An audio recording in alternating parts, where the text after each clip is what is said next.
7.1 earthquake has hit California just one day after another earthquake, which is now being described as a foreshock and dozens of aftershocks.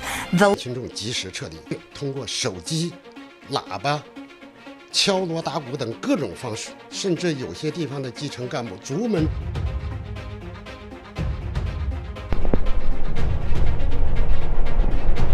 What started as a fight for justice has descended into chaos. Torrential rainstorms that triggered flash floods and mudslides in Japan's Kyushu region have left 60 people dead or missing. Hundreds of thousands have also been evacuated to safer regions. Of 11 homicides in just 2 days this weekend. And this morning we are hearing from a retired chief of detectives who says this violence is clearly out of control. These tiny insects are far from fussy eaters. Feasting in swarms of millions, they're now threatening to out-eat Pakistan's population at a critical time. Nearly 1 million people have been affected and 2 people have lost their lives in the second wave of floods in the last 24 hours in Assam in India. Has risen to at least 29, with nearly 1,500 injured following a powerful earthquake in the east of the country. Well, Sir David talked there about the wildfires that have devastated parts of Australia. Hundreds are still burning, mainly across the southeast of the country, where the authorities are desperately trying to prevent them from spreading further. चीन दिखा और बता कुछ और रहा है और कर कुछ और ही रहा है, क्योंकि एक तरफ चीन बातचीत की बात कर रहा है तो दूसरी तरफ तोपों के वीडियो दिखा रहा है. Inside North Korea, new satellite imagery shows that North Korea's nuclear program could be active at a previously undeclared facility. Israel and Iran are staring each other down tonight across the expanse of Syria. Now India's COVID count has crossed the 7 lakh mark on Monday, just 4 days after the number of infections in the country reached 6 lakh. 22,252 fresh cases and 467 deaths in the last 24 hours. More than 11.4 million cases of coronavirus that we know of around the world. At least 534,000 deaths.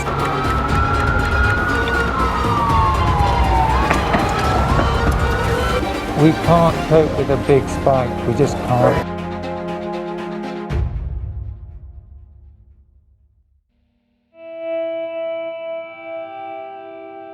आज के इन संकट के समय में जब सब ढुलमुल नजर आ रहा है, जहाँ चारों ओर बस अशांति और शोक है, हम हमारी खुशी और गम हमारे अपनों, दोस्तों, रिश्तेदारों के साथ बांट नहीं पा रहे हैं. हमें एहसास हो गया है कि परिस्थिति हमारे नियंत्रण में नहीं है. हमारी जिंदगियां हिल चुकी है. सारे स्वप्न, आशाएं और योजनाएं जो हमने इस दशक के लिए बनाई थी धुंधली नजर आ रही है. अब आगे क्या होगा? क्या सच में यह दुनिया का अंत है? पर हमारे पास इन प्रश्नों का उत्तर नहीं है.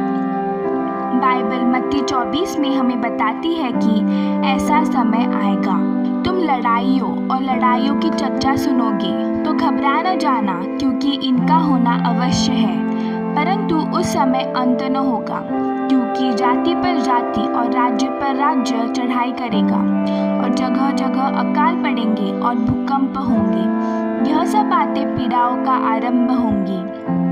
तब वे क्लेश देने के लिए पकड़वाएंगे और तुम्हें मार डालेंगे, और मेरे नाम के कारण सब जातियों के लोग तुमसे बैर रखेंगे. तब बहुत से ठोकर खाएंगे और एक दूसरे को पकड़वाएंगे और एक दूसरे से बैर रखेंगे.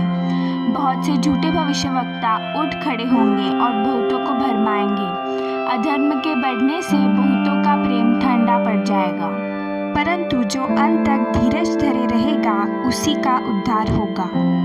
जैसे वचन बताता है, हम देख सकते हैं पीड़ाएं परमेश्वर की और लोगों की ओर लोगों के मन कठोर हो गए हैं. यीशु ने इस विषय में 2020 वर्ष पूर्व बताया था. अब आप सोच रहे होंगे यह सब बकवास है. महामारी पहले भी आई थी, युद्ध पहले भी हुए थे, तो इस बार क्या अलग है? इस बार सब कुछ एक ही समय पर घटित हो रहा है. लड़ाइयों की चर्चा, सर्वव्यापी महामारी, अर्थव्यवस्था में बदलाव, भ्रष्ट एवं झुकी हुई और बुरे कामों को छुपाने वाली मीडिया और हमारा अंधपन अज्ञान में जीना। बाइबल 2 तीमुथियुस 3 अध्याय 2 से 4 में लोगों के विषय में बताती है कि वह स्वार्थी, लोभी, डिंगमार, अभिमानी, माता पिता की आज्ञा न मानने वाले, कृतघ्न, अपवित्र, दया रहित, क्षमा रहित, दोष लगाने वाले, असंयमी, कठोर, भले के बैरी, विश्वासघाती, ढीठ और परमेश्वर से नहीं वरन सुखविलास के ही चाहने वाले होंगे। क्या यह सब हमारी पीढ़ी का वर्णन नहीं करता? ऐसी होगी अंतिम समय की पीढ़ी। यह अति आवश्यक घड़ी है। एहसास कर ले कि अंत निकट है। यीशु जल्द ही न्याय के साथ लौटने वाले हैं, जहां आपको परमेश्वर के सामने खड़े रहकर अपने हर एक पाप की कीमत चुकानी होगी।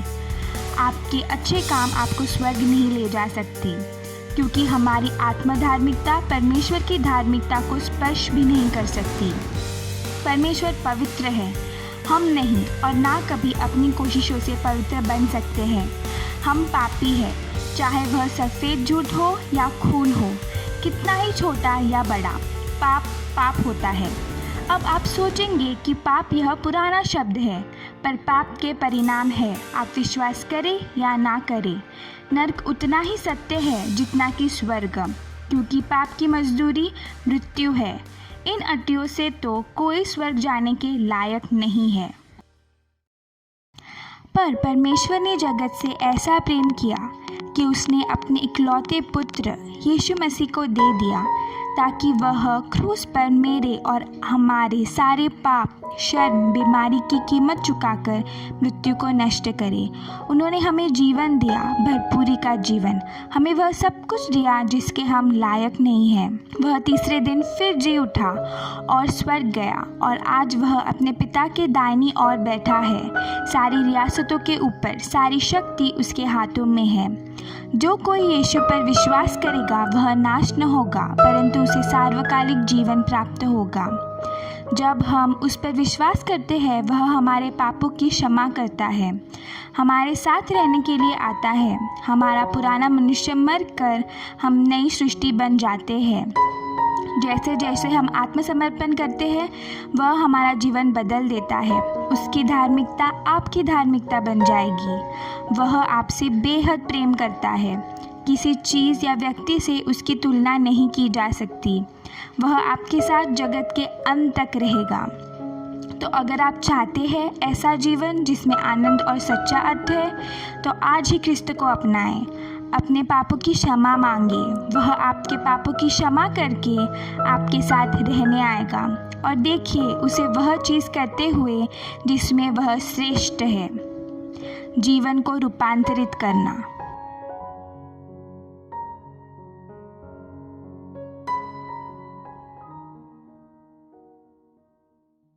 और हमारे विश्वासी मित्र सेनाओं का यहोवा कहता है, हग्गई 2, 6 और 7 में, अब थोड़ी ही देर बाकी है कि मैं आकाश और पृथ्वी और समुद्र और स्थल सबको कंपित करूँगा।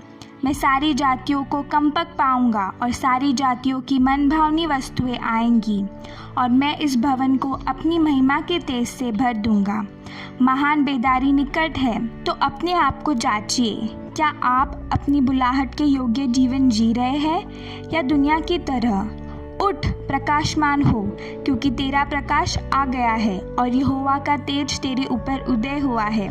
तो आओ, हर एक रोकने वाली वस्तु और उलझाने वाले पाप को दूर करके वह दौड़ जिसमें हमें दौड़ना है, धीरज से दौड़े।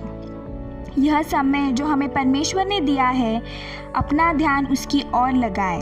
वचन को पढ़े, अपनी आत्मा को वचन का पोषण दे, और प्रार्थना में नित्य बने रहे। इन घटनाओं के, बीमार लोगों के और बड़ी कटनी के विषय में पवित्र आत्मा को परमेश्वर की आग से आपको भरने दे, ताकि आप वह सब बन सके जिसके लिए परमेश्वर ने आपको बुलाया है, और हमारे दूल्हे के आने से पहले आपको विभूषित करे। मसीह के शरीर से जुड़े रहे, ताकि आप एकता में बढ़ते जाएं। जैसे हम लगन से हमारे दूल्हे के आने का इंतज़ार कर रहे हैं, एक अतिरिक्त मील चले। हमसे जो बन पड़ता है हम करें। युद्ध लड़े जहां हमें लड़ना पड़े, ताकि हम उन सभी को जिनसे हम इस पृथ्वी पर प्रेम करते हैं घर ले जा सकें, जैसे हम प्रवेश करने पर है उसकी अनंतकालिक आनंद में।